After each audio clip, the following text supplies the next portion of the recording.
बिस्मिल्लाहिर्रहमानिर्रहीम। Salt analysis का lecture number 3 है हमारे पास।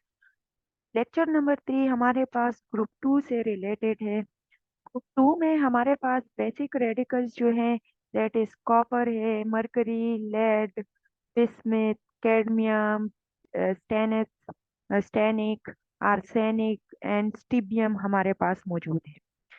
ये जो ग्रुप है, इसमें हमारे पास ग्रुप रिएजेंट डाइल्यूट HCl है। जिस अगर उसमें प्रिसिपिटेट्स नहीं बनते तो हम फिर इसमें H2S वाटर डालते हैं।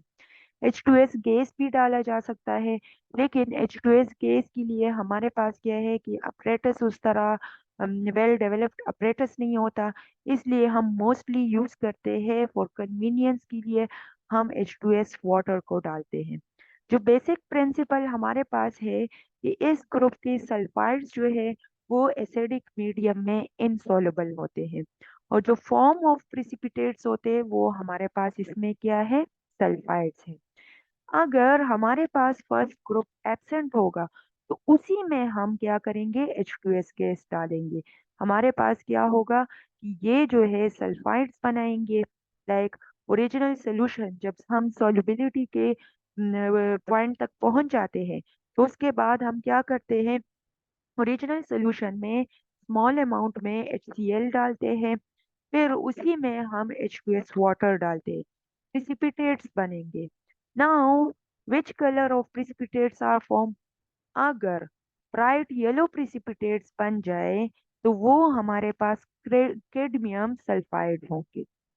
अगर हमारे पास कलर ऑफ द साल्ट जो है वो ब्लू हो, लेकिन प्रिसिपिटेट्स हमारे पास ब्लैक बन जाए तो ये कॉपर को इंडिकेट करते हैं, दैट इज कॉपर सल्फाइड। या फिर हम क्या कर सकते हैं, small amount of the precipitate जो है उसमें 50% नाइट्रिक एसिड डालें और बॉईल कर दे। नाउ अगर प्रिसिपिटेट्स आपके पास ब्लैक हो जाए, ब्लैक प्रिसिपिटेट्स जो इनसॉल्युबल होंगे, तो उसमें हमारे पास मरकरी इंडिकेट होगा। अगर प्रिसिपिटेट्स जो है वो डिसॉल्व हो जाए तो लेड और बिस्मिथ में से कोई होगा। नाउ इसी को हम क्या करेंगे, टू पार्ट्स में डिवाइड कर लेंगे। एक में हम डाइल्यूट HCl डालेंगे तो वाइट प्रिसिपिटेट्स बन जाएंगे, और अगर नहीं बने तो दूसरे में अमोनियम हाइड्रोक्साइड डालेंगे, उसके वाइट प्रिसिपिटेट बनेंगे जो बिस्मिथ को इंडिकेट करते हैं।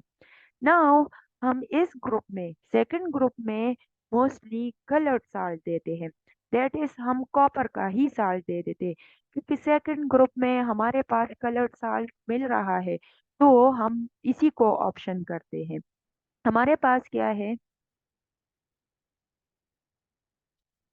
कॉपर, लाइक आपके पास कैडमियम सल्फाइड येलो कलर के होंगे, कॉपर सल्फाइड आपके पास ब्लैक कलर के होंगे, लेड के सल्फाइड्स भी आपके पास जो है ब्लैक कलर के होंगे, बिस्मिथ के रेडिश ब्राउन होंगे। लेकिन फिर वो फर्दर हम उसको क्या करेंगे कि आप जो है टू पार्ट्स में उसको डिवाइड कर सकते हो। एक पार्ट अगर आपके पास क्या हो जाए, फर्दर कंफर्मेशन के लिए हम उसमें अमोनियम हाइड्रोक्साइड डालें, या फिर हम उसमें HCl डालें तो वाइट प्रिसिपिटेट्स फर्दर बन जाएंगे।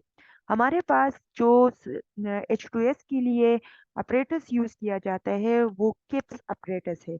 H2S गैस प्रोड्यूस करने के लिए किप्स अपरेटस हम यूज करते हैं।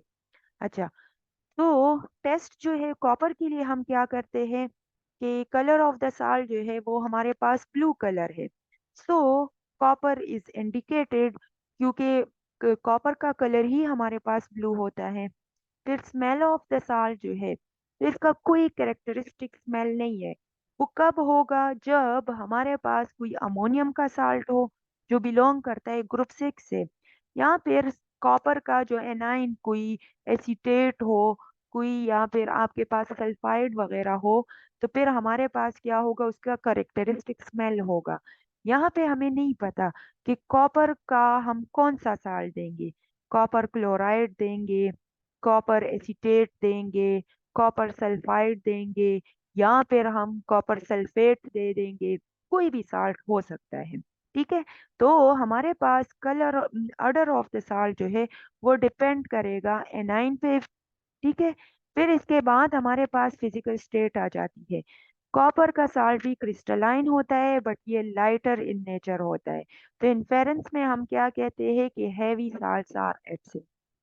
फिर फ्लेम टेस्ट के लिए हम क्या करते हैं कि साल्ट्स लेते हैं और उसमें small amount of concentrated HCl डालते हैं और उसमें हम प्लैटिनम वायर को डिप करते हैं और उसको फ्लेम की तरफ लेके जाते हैं। फ्लेम का कलर हम चेक करते हैं, अगर कोई कैरेक्टरिस्टिक फ्लेम कलर होगा। अब यहाँ पे हमने कॉपर का साल्ट लिया है, तो उसका कलर जो फ्लेम का कलर है वो ब्लूइश ग्रीन होता है। तो कॉपर यहाँ पे भी इंडिकेट हुआ। दो जगह पे ड्राई टेस्ट की फॉर्म में हमारे पास कॉपर तो आइडेंटिफाई हो गया है। नाउ फिल्टर एश टेस्ट करते हैं। तो ओरिजिनल सोल्यूशन में हम कोबाल्ट नाइट्रेट डालते हैं और उसमें फिल्टर पेपर को डिप कर लेते हैं और ड्राई करके उसको बर्न करते हैं। आपके पास एश का कोई करेक्टरिस्टिक कलर नहीं आएगा। तो zinc, magnesium and aluminium salt इसमें एब्सेंट है। और कॉपर का साल्ट फिर लास्ट टेस्ट जो है वो सॉलिबिलिटी टेस्ट है। कॉपर को हम पानी में डिस्टिल वाटर में डिसॉल्व कर लेते हैं, तो आपके पास इसमें कोई भी insoluble carbonates and bicarbonates absent होंगे। नाउ वेट टेस्ट की तरफ जाते हैं। सॉलिबिलिटी के बाद हमारे पास वेट टेस्ट स्टार्ट हो जाते।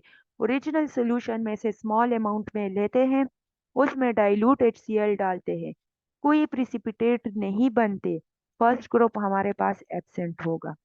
फिर हम क्या करते हैं और उसी में हम H2S वाटर डाल देते हैं।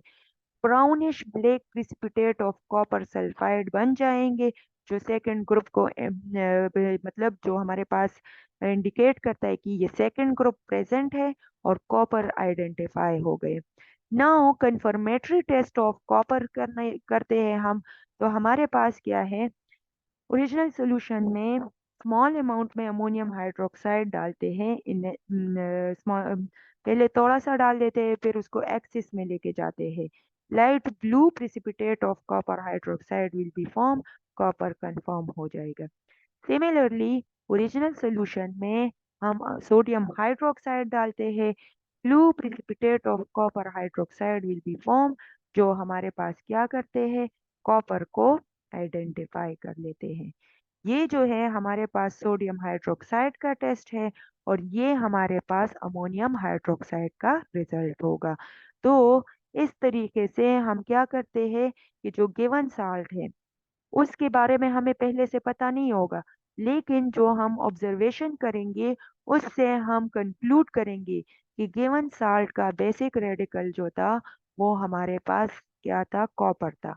तो रिजल्ट्स में हम लिखते हैं कि the given salt containing a basic radical belongs to group 2 and it is a copper ion that is a basic radical of this salt.